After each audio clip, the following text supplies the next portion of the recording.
রাষ্ট্রের দায়িত্বে যখন আমরা থাকব তখন সকলকেই সমান নাগরিক সহ নাগরিক হিসেবে আমাদেরকে ট্রিট করতে হবে।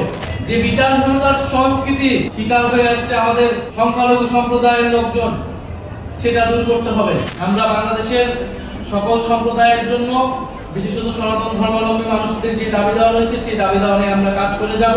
আমরা বলেছি জুলাই গণ অভ্যুত্থানের মধ্য দিয়ে তরুণরা জেগে উঠেছে, ফলে তরুণদেরকে এই বাংলাদেশ পরিবর্তন করতে হবে, সেই দায়িত্ব আমাদের কাঁধে এসে পড়েছে। ফলে বাংলাদেশের গত 50 বছর ধরে যেই সমস্যা, গণতন্ত্রের সমস্যা, আমাদের সাম্প্রদায়িক সম্প্রীতি বিনষ্ট হওয়ার যে বিষয়গুলো রয়েছে, আমাদের নাগরিক অধিকার না পাওয়ার যে সমস্যা, সেই সকল সমস্যা দূর করে আমাদেরকে সামনের দিকে এগোতে হবে। আমরা মনে করি আমরা যখন রাষ্ট্র গঠন করি, রাষ্ট্রের দায়িত্বে যখন আমরা থাকব তখন সকলকেই সমান নাগরিক সহ নাগরিক হিসেবে আমাদেরকে ট্রিট করতে হবে। সমান নাগরিক মর্যাদা এবং সমান অধিকার আমাদেরকে নিশ্চিত করতে হবে। তবে আমরা বাংলাদেশের সকল স্তর থেকে বৈষম্য এবং বিভাজন দূর করতে পারব।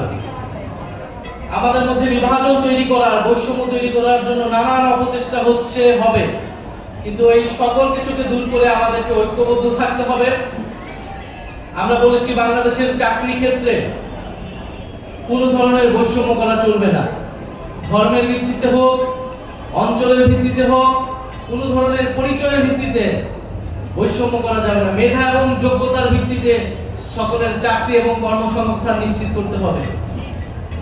আমরা বলেছি যে বিচারহীনতার সংস্কৃতি শিকার হয়ে আসছে আমাদের সংখ্যালঘু সম্প্রদায়ের লোকজন, সেটা দূর করতে হবে। সম্পত্তি যে দখল হয়েছে তার পুনরুদ্ধারের জন্য কমিশন গঠন করতে হবে। আমরা এই দাবির জন্য সাথে পূর্ণ সংহতি প্রকাশ করেছি এবং আমাদের 24 দফা কর্মসূচিতে আমরা এই কথা বলেছি। এবং সর্বোপরি বাংলাদেশে যাতে প্রতিনিধিত্বমূলক হয়, অন্তর্ভুক্তিমূলক হয়, সেজন্য কাজ করতে হবে এবং জাতীয় নাগরিক পার্টি সেজন্য কাজ করে যাচ্ছে। এবং আমাদের প্রত্যাশা থাকবে, সরকারের প্রতি আহ্বান থাকবে, সারা বাংলাদেশে যাতে নির্বিঘ্নে নিরাপদে পূজা উদযাপিত হয়, সেটার জন্য সকল কাজ যাতে সরকারের পক্ষ থেকে সম্পাদন করা হয়। জাতীয় নাগরিক পার্টির পক্ষ থেকে আমরা সর্বাত্মক সহযোগিতা করব।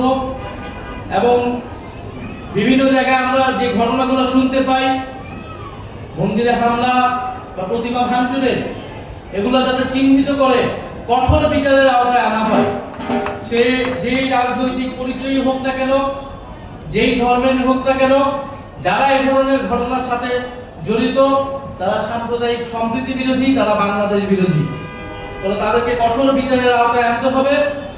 এবং সনাতন ধর্মাবলম্বীদের যেই দাবি দেওয়া, গত 1 বছর ধরে তারা বিভিন্ন দাবি দেওয়ার কথা বলে আসছে, অন্তর্বর্তী সরকারের প্রতি আমাদের আহ্বান থাকে তাদের সেই দাবি দেওয়া যাতে যথেষ্ট গুরুত্ব সহকারে বিবেচনা করা হয় এবং যৌক্তিকতার সাথে সেই দাবি যাতে পূরণ করা হয়। এবং জাতীয় নাগরিক পার্টির পক্ষ থেকেও আমরা বাংলাদেশের সকল সম্প্রদায়ের জন্য, বিশেষত সনাতন ধর্মাবলম্বী মানুষদের যে দাবি দেওয়া রয়েছে সেই দাবি দেওয়া নিয়ে আমরা কাজ করে যাব। আপনারা আমাদের প্রতি সেই আস্থা রাখবেন এবং আমরা সকলে মিলেই আমাদের যেই আকাঙ্ক্ষিত, প্রত্যাশিত বৈষম্যহীন, গণতান্ত্রিক এবং অন্তর্ভুক্তিমূলক বাংলাদেশ আমরা গঠন করতে চাই। যে বাংলাদেশ গঠনের জন্যই 1971 সালে লক্ষ লক্ষ মানুষ জীবন দিয়েছিল, যুদ্ধে গিয়েছিল। যেই বাংলাদেশ গঠনের জন্য 2024 সালে গণ অভ্যুত্থানে আমরা সবাই মিলে অংশগ্রহণ করেছিলাম, আমাদের ভাই বোনেরা শহীদ হয়েছিল। আমরা আমাদের সেই ঐতিহাসিক লড়াইগুলোকে ধারণ করে আমরা সামনের বাংলাদেশ গঠন করব। আমরা নতুন সংবিধানের কথা বলছি, গণপরিষদ নির্বাচনের কথা বলছি, কারণ আমরা মনে করি আমাদের সংবিধানে সকল সম্প্রদায়, সকল নাগরিকের যে মানবাধিকার, নাগরিক অধিকার এবং সমান মর্যাদা সেটি নিশ্চিত করা হয় নাই।